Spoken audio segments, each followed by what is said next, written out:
Now, how about spousal rollovers, when we have distributions from a qualified plan play into a surviving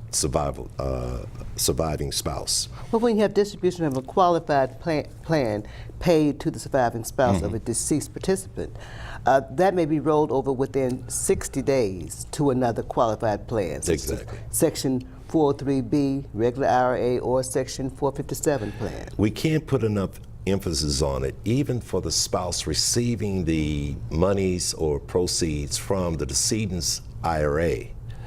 We got to get the program started so that you become the owner, the spousal, or the surviving spouse, or surviving spousal IRA.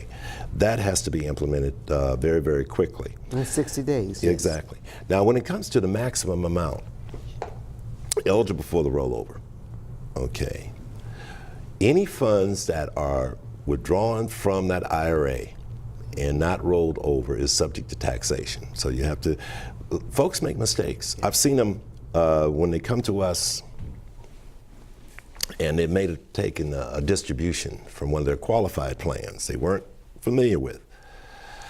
The ramifications or the consequences of taxation on that withdrawal. And they take huge amounts out, and they say you got $500,000 there, they'll take a couple of $100,000 in purchase or have a down payment on a home.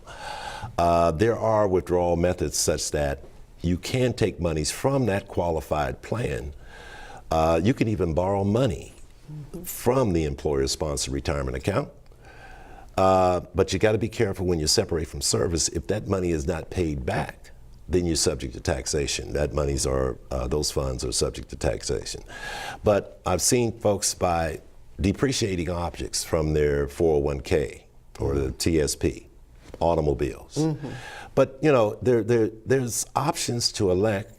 First-time home buyer, $10,000, hardship that can be brought in, education, but there are limits on how much can be withdrawn without penalties and taxes, all right?